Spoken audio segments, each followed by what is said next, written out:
Welcome to another video. তো তোমরা ইতিমধ্যেই দেখছো আমি তোমাদেরকে বিভিন্ন অঙ্কের চ্যাপ্টার এবং বিভিন্ন রিজনিংয়ের চ্যাপ্টার ওয়াইজ ভিডিও দিচ্ছি। সঙ্গে আমি সময় পেলে তোমাদের জন্য অঙ্কের প্র্যাকটিস সেট, কখনো রিজনিংয়ের প্র্যাকটিস সেট বানিয়ে করাচ্ছি। তো তোমরা যারা নতুন তারা অবশ্যই আমার এই চ্যানেলটিকে সাবস্ক্রাইব করে দিয়ে পাশে থাকবে, আর বাকিরা সবাই অবশ্যই নোটিফিকেশনটা অন করে রাখবে, তাহলে যে কোনো ভিডিও ছাড়ার সঙ্গে সঙ্গে তোমাদের সামনে চলে যাবে। তো সামনে তোমাদের কথা মাথায় রেখেই যে বিভিন্ন আপকামিং এক্সামগুলো রয়েছে, WBP, KP, SSC, GD, CHSL, CGL, rail, NTPC, group D, এই যে পরীক্ষাগুলো রয়েছে সেই পরীক্ষাগুলোকে মাথায় রেখেই আমি আবারও একটি জিআই সেট তৈরি করেছি, যেখানে 20টা জিআই রয়েছে। সত্যি খুব গুরুত্বপূর্ণ এই জিআইগুলো। এই জিআই টাইপগুলোকে প্র্যাকটিস করতে হবে, তাহলে তোমাদের জিআই নিয়ে কোনো ভয় থাকবে না। আর যারা নতুন একদম, তারা আগে আমার এই প্র্যাকটিস ভিডিও দেখবে না, তারা আগে আমার যে জিআই এর ভিডিওগুলো চ্যাপ্টার ওয়াইজ করানো আছে সেগুলো ক্লিয়ার করে নেবে, প্লে লিস্টে গিয়ে দেখবে, রিজনিংয়ের প্লে লিস্ট গিয়ে দেখবে আছে, করার পরে প্র্যাকটিসের ভিডিও দেখবে। বোঝা গেল? চলো তাহলে আমরা শুরু করে দিই। তো প্রথমে দেখতে পাচ্ছ কি বলছে, নিম্নলিখিত সেটের সংখ্যাগুলির মতো একই রকম সম্পর্কে আবদ্ধ সংখ্যা সেটটি নির্বাচন করুন। এখানে একটি সংখ্যা দেওয়া আছে, দেখো একটি সংখ্যা দেওয়া আছে 4, 36 এবং 2 দেওয়া আছে একটি সংখ্যা। এই সংখ্যাটা যেভাবে তৈরি হয়েছে নিচের অপশনের মধ্যে যে কোনো একটা সংখ্যা, যে কোনো একটা অপশন সেভাবেই তৈরি করা আছে, সেটা বের করতে হবে। লক্ষ্য করো, হ্যাঁ অবশ্যই যারা আমার ভিডিও দেখছো তারা কমেন্ট বক্সে অ্যান্সার দিতে পারো। তো প্রথমত দেখো, লক্ষ্য করো 4 এবং যে 2, আমি যদি 4 আর 2কে, এই যে প্রথম 4 আর লাস্টের এই 2কে যদি আমি যোগ করে দেই, তাহলে আমার যোগফল হচ্ছে 6। তো এই 6-এর যদি স্কোয়ার করে দিই তাহলে হচ্ছে 36, মিডিল নাম্বার, মাঝের সংখ্যাটা 36। সেম দেখবো কোন অপশনে সেভাবে করা আছে। লক্ষ্য করো 8 আর যদি 2কে যোগ করা হবে 10, 10-এর স্কোয়ার 100, এখানে 12 হবে না। 5 আর এখানে কত 4, যোগ করলে হবে 9, 9-এর স্কোয়ার 81, তার মানে 81 হয়ে যাবে আমার এটা স্কোয়ার। 5 4 9-এর স্কোয়ার 81, তার মানে option B is the correct answer. বোঝা গেল? ক্লিয়ার? চলো নেক্সট 2 নম্বর। 2 নম্বরে কি আছে দেখো, 2 নম্বরে একটা ডাইস দেওয়া আছে। কি দেওয়া আছে? ডাইস। তো এই ডাইসটা আমাকে অ্যান্সার বের করতে হবে। কি বলছে, নিচের একটি পাশার ঘুট মানে গুটির গুটির দুটি প্রান্ত দেখানো আছে, কোন সংখ্যাটি কি কার বিপরীতে বলছে? বলছে কোন সংখ্যাটি 5-এর বিপরীতে থাকবে। তো চলো 5-এর বিপরীতে থাকবে কোন সংখ্যাটি বের করবো। ডাইস, হ্যাঁ। তো কিভাবে আমরা এই ডাইসগুলো করব একটু লক্ষ্য করবে। তার মানে প্রথমত 5-এর বিপরীতে যে সংখ্যাই থাকুক না কেন, এখানে 5 আছে এই ডাইসটাতে, সঙ্গে 4 আছে আর 2, তাহলে 5-এর বিপরীত 4 হবে না, 2 হবে না, কখনোই হবে না। তো 4 হবে না, আর অপশনে তো 2 নেই, 2 হবে না। তাহলে কি হবে? 3 হতে পারে, 1 হতে পারে, বা 5 তো হবেই না 5-এর বিপরীত, তাহলে 5ও হবে না। 3 আর 1 হতে পারে। তাহলে কি হবে, আমরা কিভাবে বের করব? চলো কমন সংখ্যা খুঁজবো। দেখো এই দুটো ডাইসের মধ্যে, এই ডাইসটা এবং এই ডাইসের মধ্যে কমন কি? এই যে কমন 2, এখানেও 2 আছে, এখানেও 2 আছে। তো এই ডাইসে 2কে লিখবো। 2কে লেখার পরে 2-এর পরে কি আছে? 3, এই যে 3কে লিখবো। তারপরে কি আছে? এইদিকে ঘোরাবো, ঘড়ির কাঁটা যেদিকে ঘোরে, তারপরে 1 আছে, 1 লিখবো। সেম, 2 তো কমন, তাহলে 2 লিখলাম। তারপরে কি 4, তারপরে কি আছে? 5কে লিখবো। তাহলে লক্ষ্য করো আমার এখানে কি চলে আসলো, যার নিচে যেটা আসবে সেটাই তার অপোজিট। 3-এর অপোজিট 4, 4-এর অপোজিট 3, 1-এর অপোজিট 5, 5-এর অপোজিট 1, তাহলে 2-এর অপোজিট কি? 2-এর অপোজিট এখানে দেখো কোন সংখ্যাটা ডাইসের মধ্যে নেই? 1 থেকে 6 ডাইস, আমরা জানি 1 থেকে 6 সংখ্যা ডাইস। তাহলে 1 এখানে, 3 আছে এখানে, 4 এখানে, 5, তাহলে এখানে কি 6 নেই? সরি, 2-এর অপোজিট কে থাকবে? 2-এর অপোজিটে 6 থাকবে। চলো নেক্সট।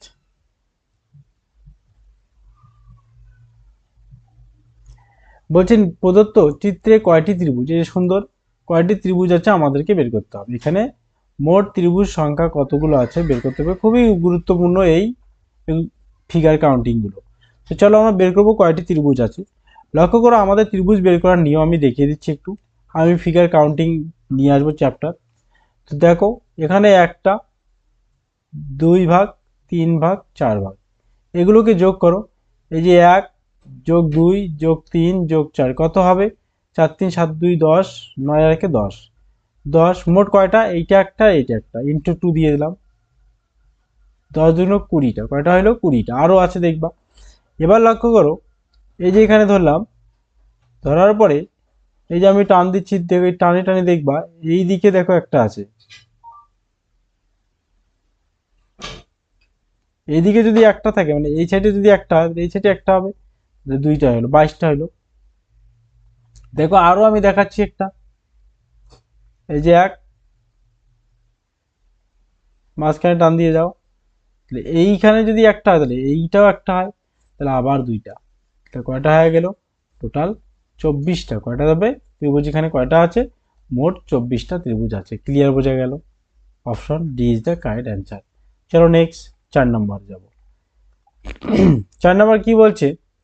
বলছে প্রদত্ত ধাপটি সম্পূর্ণ করতে নিম্নের নিম্নলিখিত চিত্রের প্রশ্নচিহ্নটিতে প্রতিস্থাপন করবে এমন বিকল্প চিত্রটি নির্বাচন করুন। ঘূর্ণন অনুমোদিত নয়। মানে এই যে 1 থেকে এইটা থেকে যেভাবে এই চিত্রটা আসছে, একইভাবে এইটা থেকে এই চিত্রটা আসবে। চলো দেখি।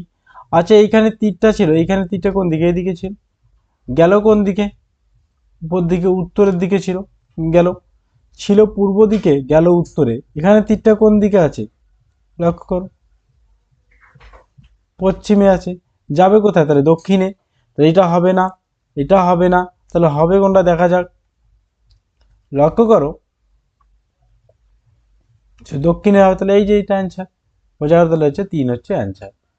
চলো নেক্সট। নেক্সট হিডেন ফিগার দিয়েছে, বলছে নিম্নলিখিত বিকল্পগুলি থেকে প্রদত্ত চিত্রটি খচিত আছে সেইরূপ বিকল্পটি নির্বাচন করুন। মানে খচিত মানে কি? এটাকে হিডেন ফিগার বলা হয়, লুকিয়ে আছে কোথায়। এই যে চিত্রটা, এই চিত্রটা কোন অপশনের মধ্যে লুকিয়ে আছে আমাকে বের করতে হবে। তো চলো দেখি কোথায় লুকিয়ে আছে। তো অপশন এ নেই, তো অপশন যদি এ নেই, এইটুক এখানে নেই, এর মধ্যে দেখো এরকম কোনো চিত্রটা লুকিয়ে নেই। অপশন বি নাও। অপশন যদি বি নেই, বি এর মধ্যে আমরা লুকোনো ওইরকম সেম একটা চিত্র দেখতে পাচ্ছি না।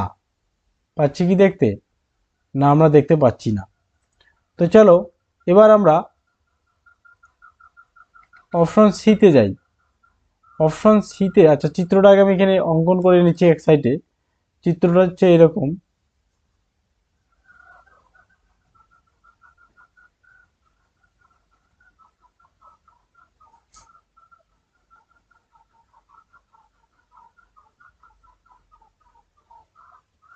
এই যে এরকম চিত্রটা হবে। তাহলে এরকম যদি হয় কোথায় আমরা পাই দেখা যাক, কোথাও পাই কিনা। এটা যদি আমি নেই, যদি এইটা নেই, অপশন যদি আমি বি নেই, তাহলে আমি এখানে এইটা পাচ্ছি, কিন্তু আমি এইটা পাচ্ছি না, তাহলে বি হবে না। চলো সি এর ক্ষেত্রে দেখা, এ এর ক্ষেত্রে দেখা যাক হয় কিনা। এ এর ক্ষেত্রে হবেই না, সম্ভব না। সি এর ক্ষেত্রে দেখা যাক হয় কিনা। সি এর ক্ষেত্রেও সম্ভব না, এটা আছে, এইটা আছে, না সিও হবে না। তো ডি দেখা যাক, ডি এর ক্ষেত্রে হয় কি। দেখো ডি এর মধ্যে আমরা পেয়ে গেছি অ্যান্সার। দেখো এই যে, লক্ষ্য করো ভালো করে, এই যে এটা, এই যে এদিকে, এই যে এদিকে, এই যে এটা, এই যে এদিকে, এই যে এদিকে। তাহলে পেয়ে গেলাম। তাহলে অপশন ডি মানে ডি হচ্ছে অ্যান্সার। চলো তারপরে 6 নম্বর কি বলছে? নিম্ন প্রদত্ত শব্দজোড়া প্রকাশ করা একটি অনুরূপ সম্পর্ককে সবচেয়ে ভালোভাবে উপস্থাপন করে এমন শব্দজোড়া চয়ন করুন। মানে কি? মানে এটাকে বলা হয় অ্যানালজি, সাদৃশ্য বলা হয়। বলছে কাঁচি, কাঁচি দিয়ে কি হয়? কাপড়, কাঁচি দিয়ে কাপড় কি করি বলো? কোনোটা কাপড়কে কাঁচি দিয়ে কি করি আমরা? কাটি। তাহলে বলছে নিচে, তাহলে কোনটা হবে? আচ্ছা, কলম দিয়ে কালি, না হবে না। আচ্ছা বলো তো, রেজার দিয়ে আমরা কি করি? দাড়ি কাটি না? ওই রেজার হবে অ্যান্সার, বি হচ্ছে অ্যান্সার। চলো নেক্সট 7 নম্বর, কোডিং ডিকোডিং। কোনো নির্দিষ্ট সাংকেতিক ভাষায় সিএজিই কে 4982 হিসাবে এবং গেইনকে 7418 এবং নীলকে 3179 হিসাবে সংকেতায়িত করা হয়, প্রদত্ত সাংকেতিক ভাষায় এর সংকেত কি হবে? তাহলে এর মানটাকে বের করতে বলছে। চলো করব, কমন নিয়ে করব।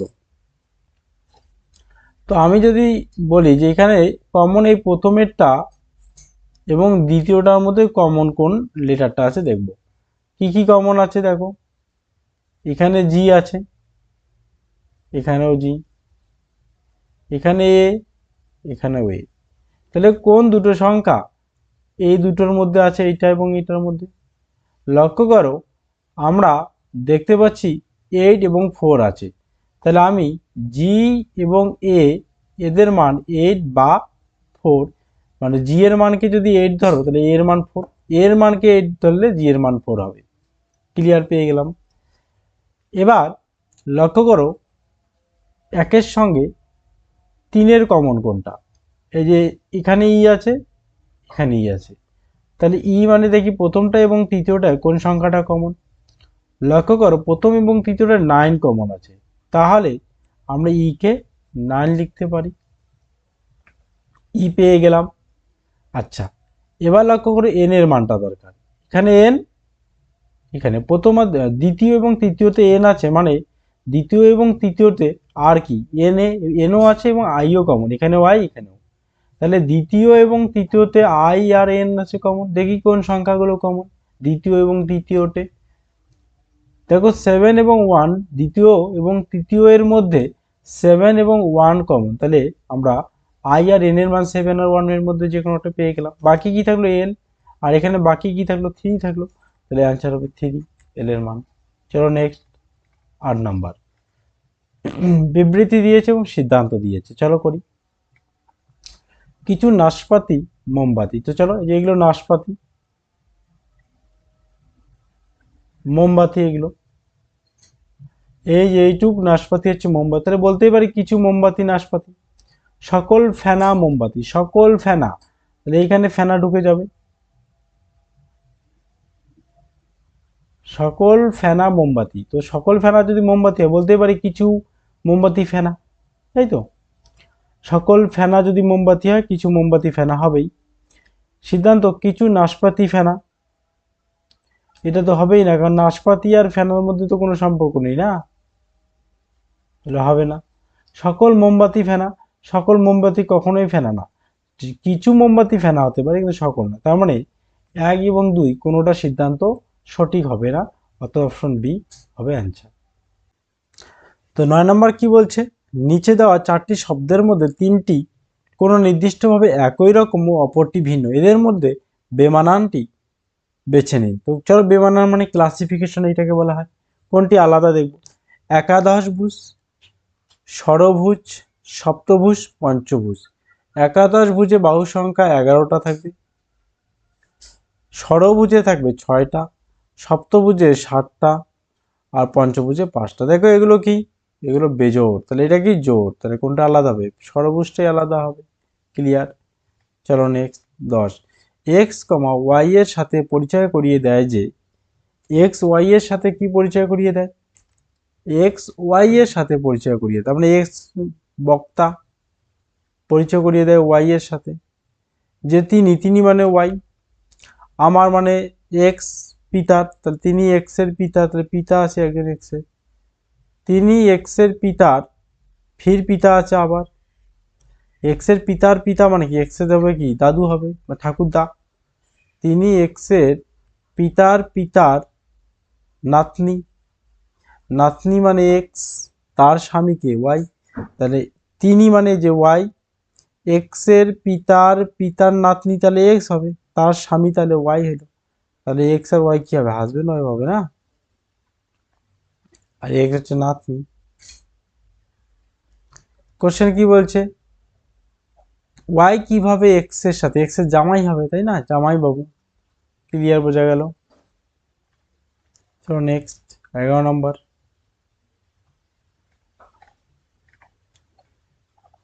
প্রদত্ত ধারাটিতে প্রশ্নবোধক চিহ্নের স্থানে কি আসবে, মানে এটাকে বলা হয় সিরিজ বলা হয়। চলো বের করব। লক্ষ্য করো কিভাবে আসবে, দেখি আমরা কত করে কমলো, প্লাস মাইনাস করতে হয় এগুলোর ক্ষেত্রে, যদি কমে মাইনাস করবে, বাড়লে প্লাস করবে। এইখান থেকে 132 কত কমলো, 18 কমলো, তাই না? আর 132 থেকে 12 কত কমলো, 20 কমলো। 12 থেকে 90 কত কমলো, 22 কমলো। 90 থেকে 66 কত কমলো, 24 কমলো। তারপর কি 2 করে বাড়তেছে না, 18, 20, 22, 24, তাহলে এবার 26 কমবে। তাহলে 66 থেকে 26 বিয়োগ করলে 0, 4, 40 হবে অ্যান্সার। তাহলে সি হচ্ছে অ্যান্সার, বোঝা গেল, ক্লিয়ার। চলো 12 নম্বর।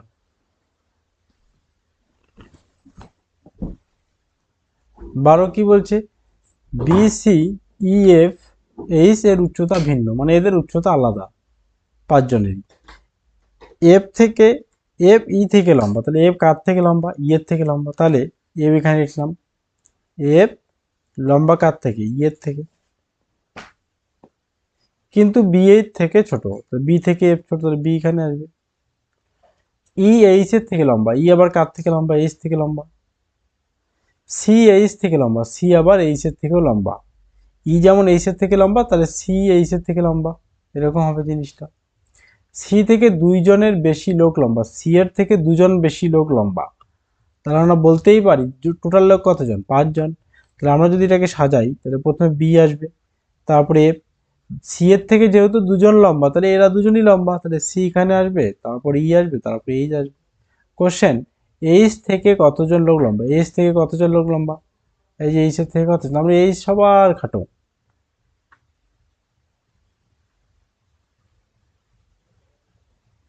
তাহলে মোট কত হবে, 4 জন হবে, তাহলে অ্যান্সার, তাহলে অপশন হচ্ছে ডি। চলো দেখি 13 নম্বর। 13 কি বলছে, উত্তর মুখ করে দাঁড়ানো 25 জন ছাত্রের একটি সারিতে রাম ডান প্রান্ত থেকে 15তম, তার মানে উত্তর দিকে মুখ, মানে সবার মুখ এইদিকে উত্তরে। ডান কোনটা, এটাকে বলা হয় রাইট সাইড, তোমার হাতে যেটা রাইট ওটাই ডান, আর এটা হচ্ছে লেফট সাইড, বাম দিক বা বাঁ দিক। রাম ডান থেকে 15তম, তাহলে এই দিক থেকে রামের স্থান কত, 15, তাহলে রামকে এখানে বসালাম 15তম, কে ওখানে রামকে বসালাম। যদি হরিশ রামের বাম দিক থেকে 10তম, রামের বাঁ দিক কোনটা বলো, রামের বাঁ দিক মানে এইটাই হবে, মানে এইদিকেই যাবে। হরিশ রামের বাঁ দিক থেকে 10, তাহলে হরিশ হবে 15 আর 10 25 হবে না। 10 যদি যাই, এখানে যদি হরিশকে বসিয়ে দেই, তাহলে এখানে কত হবে, 25 নম্বর হবে স্থান। তারপরে কি বলছে, তাহলে সারির বাম প্রান্ত থেকে হরিশের অবস্থান কত, সারির বাম প্রান্ত থেকে হরিশের অবস্থান তাহলে প্রথমেই হবে, 1 নম্বর হবে। কারণ এখানে তো মোট বলছে কি, হ্যাঁ তো মোটই তো বলছে, মোট কত, 25 জন না, তো 25 তো মিলে গেল। তা ডান থেকে রাম হচ্ছে 15, আর রামের আবার বাদিকে 10 নম্বরে হচ্ছে হরিশ, তাহলে 25 নম্বরে, তো মোট 25 জন হয়ে গেল। এবার যদি বাদিক থেকে মানে এই দিক থেকে যাই, তাহলে 1 নম্বরে কি হরিশ পড়লো না, ফার্স্ট পজিশন, তো প্রথম হবে, ক্লিয়ার। চলো এবার 14 নম্বর। 14 কি বলছে, ডিরেকশন টেস্ট, বড় একটা দিয়েছে, চলো।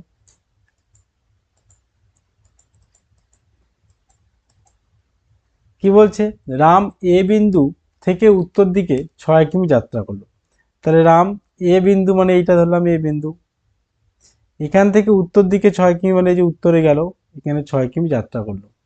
তারপর সে ডান দিক মানে, ডান দিক মানে এইটা, ডান দিক ঘুরে 5 কিমি, তো এই যে 5 কিমি গেল। আবার ডান দিক ঘুরলো মানে কি, নিচের দিকে 9 কিমি আসলো, তো এইটা 6 ছিল, মানে এই জায়গা থেকে এইটা যদি 6 হয়, তাহলে এই জায়গা তো এই পর্যন্ত হবে কত, 6 হবে, 9 যেহেতু বলছি ডান দিক, তাহলে নিচে হবে 3 হবে। তারপর সে আবার ডান দিকে ঘুরে, নিচের দিকে ডান দিক ঘুরে মানে এই দিকে যাবে, এবার ডান দিক ঘুরলো মানে এই দিকে হবে, না ডান দিক ওই দিক হবে না, যদি নিচের দিকে আসে ডান দিক হবে এইটা, এই দিকটা হবে ডান দিক। তো কি বললো, ডান দিকে ঘুরে 11 কিমি, তাহলে এইটা কত ছিল দেখো, এই যে পজিশনটা কত 5 ছিল না, উপরে এটা 5 ছিল, তাহলে 11 যদি হয়, তাহলে ওর সোজাসুজি এই জায়গাটা হবে কত, এটা 5 হবে, 11 বলতে এই জায়গাটা 6 হবে। ক্লিয়ার? যার থাকলো অবশেষে সে আবার ডান দিকে ঘুরে 3 কিমি, তাহলে অবশেষে আবার ডান দিক ঘুরলে হতো, ডান দিক মানে কোন উপর দিকটা হবে 3 কিমি।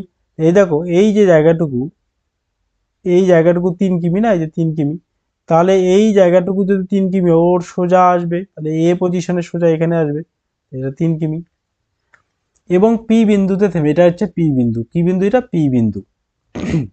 এবার এ বিন্দুতে ফিরে যেতে, এই যে এ বিন্দু মানে এইটা, ফিরে যেতে তাকে কত দূরত্ব, তাহলে এই জায়গা থেকে এটা কত দূরত্ব বলো দেখি, এই জায়গা থেকে এটা 6, 6 না এটা, এটাও 6, তো 6 কিমি হবে। 6 কিমি অপশন কি কি, এ আর কি আছে, সি আছে। এবার কি বলছে কোন দিক, কোন দিক মানে এই যে পি থেকে যদি ওই দিকে যাওয়া মানে পূর্ব দিকে যাবে, তাহলে পূর্ব দিকে 6 কিমি। বোঝা গেল? ক্লিয়ার? চলো নেক্সট। নেই শব্দটি ঘোড়া শব্দটির সাথে একইভাবে সম্পর্কিত। 15 নম্বর। যেমন ব্লিড শব্দটি কার সাথে সম্পর্ক? নেই মানে কি বলতো, ঘোড়ার যে সাউন্ড, ঘোড়ার যে সাউন্ড সেটা হচ্ছে নেই বলে। তাহলে ব্লিড মানে কার হবে, ছাগলের সাউন্ডকে বলা হয়। তো তোমরা ভালো করে যে সাউন্ডগুলো আছে বিভিন্ন প্রাণীর, সেগুলো পড়বে, ওগুলো দিয়ে তোমাদের জিকে অ্যানালজি আসতেই পারে। শুধু সাউন্ড না, বিভিন্ন শাখা বিজ্ঞানগুলো পড়বে, বিজ্ঞানের যে শাখাগুলো পড়বে ভালো করে, বিভিন্ন রোগগুলো পড়বে, রোগের কি পড়বে, আক্রান্ত স্থানগুলো পড়বে, জায়গাগুলো পরীক্ষা আসে। ক্লিয়ার? চলো নেক্সট। 16 নম্বর ভ্যান চিত্র বলছে প্রাণী, প্রাণী সামুদ্রিক প্রাণী এবং স্থলচর প্রাণী কোনটা? আচ্ছা, প্রাণীর মধ্যে তো দুটো পড়ে, সামুদ্রিক প্রাণীও পড়ে আর স্থলচর প্রাণী পড়ে, তো দুটো আলাদা জিনিস, কারণ সামুদ্রিক প্রাণী আর হচ্ছে স্থলচর প্রাণী, দুটো তাহলে আলাদা হবে, তাহলে বি হচ্ছে অ্যান্সার হবে। ক্লিয়ার? বোঝা গেল? তারপরে 17, 17 বলছে কমিউনিকেশন শব্দটি প্রথম এবং দ্বিতীয়, প্রথম এবং দ্বিতীয়, তৃতীয় ও চতুর্থ, পঞ্চম ও ষষ্ঠেও একইভাবে সকল বর্ণ পারস্পরিক স্থান পরিবর্তন করে। মানে কি, প্রথমটার জায়গায় দ্বিতীয়টা আসবে, দ্বিতীয়টার জায়গায় প্রথমটা আসবে, তৃতীয় জায়গায় চতুর্থ, মানে এরকম, একের জায়গায় 2, 2-এর জায়গায় 1, 3-এর জায়গায় 4, 4-এর জায়গায় হচ্ছে 3, 6-এর জায়গায়, 5-এর জায়গায় 6, তারপরে 5, এরকম করে কন্টিনিউ হবে। ক্লিয়ার? তারপরে কত 8, 9, মানে এই যে এরকম সিরিজ 1, 2, 4, 6, 8, তাহলে এখানে 10, তারপরে এখানে 12, তাহলে এখানে যদি 9 হয় এখানে হবে 11, এইভাবে হবে। ক্লিয়ার? এবার কি বলছে, তাহলে ডান দিক থেকে দশম, ডান দিক মানে কোন দিকে, এই যে এই দিক থেকে দশম বর্ণ কোনটা? চলো এই দিক থেকে যদি দশম বর্ণ আমরা খুঁজি, মোট আগে দেখি আমরা কয়টা বর্ণ আছে এখানে, মোট খোঁজার দরকার নেই। দশম বর্ণ মানে কোনটা হবে, নবমতম বর্ণটা হবে। চলো দেখি, 1, 2, 3, 4, 5, 6, 7, 8, 9, আচ্ছা নবমতম এন আছে, থাক। টোটাল কটা দেখি, 10, 11, 12, 13, 14টা বর্ণ। তাহলে নিচে 14টা যদি বর্ণ হয়, দুটো করে বর্ণ স্থান পরিবর্তন করবে, 2, 4, 6, 8, এই যে 10, তার মানে কি দশমতম আছে কে, ইউ, ইউ এর জায়গায় কে আসবে, এন আসবে, আর এন এর জায়গায় ইউ আসবে, তাহলে দশমে কে, এন আসবে না, অপশন ডি হচ্ছে কারেক্ট অ্যান্সার। বোঝা গেল? ক্লিয়ার? চলো নেক্সট। 18, এ ও জেড, বি ও ওয়াই এবং সি ও এক্স ইত্যাদি বর্ণগুলি নিজেদের মধ্যে স্থান বিনিময় করে। মানে কি, মানে এ এর জায়গায় জেড আসবে আর জেড এর জায়গায় এ যাবে, মানে এইভাবে যদি আমি লিখি, বি এর জায়গায় ওয়াই এর জায়গায়, বি এর জায়গায় ওয়াই আসবে আর ওয়াই এর জায়গায় বি যাবে, সি এর জায়গায় এক্স আসবে আর এক্স এর জায়গায় সি, মানে কি এদিক থেকে তাকে এ বি সি হিসেবে কাউন্ট না, তাহলে A B C D E F G H dot dot dot করে এভাবে এক্স ওয়াই জেড কন্টিনিউ, উল্টো দিকে লিখলাম, অপোজিট ভ্যালু, এগুলো সব বিপরীত ক্রমে লেখা হয়ে গেল। এবার কি বলছে, তবে প্রথম থেকে দশম বর্ণে, প্রথম থেকে মানে জেড থেকে দশমতম বর্ণ বের করতে বলছে। চলো বলো তো, প্রথম থেকে যে বর্ণটা দশমতম, সেই বর্ণটা নিশ্চয়ই এই দিক থেকেও দশমতম আছে, কোন বর্ণটা হবে? আমরা জানি মোট লেটার 27টা, 27টার থেকে যদি 10 বিয়োগ করে দিই 17 নম্বর, তার মানে আমাদের 17 নম্বরের ভ্যালু এই দিক থেকে ওই বর্ণটা 17 নম্বরে আছে, যে বর্ণটা এই দিক থেকে 10 নম্বরে, সেই বর্ণটাই এই দিক থেকে 17 নম্বরে আছে।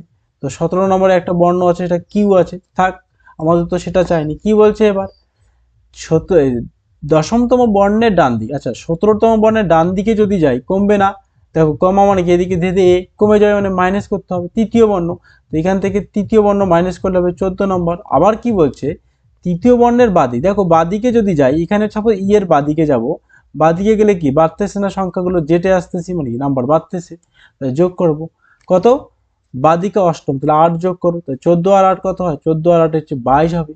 তো 22 মানে কি থাকে, ভি থাকে, তাহলে অ্যান্সার কি হবে, ভি হবে। ক্লিয়ার, বোঝা গেল।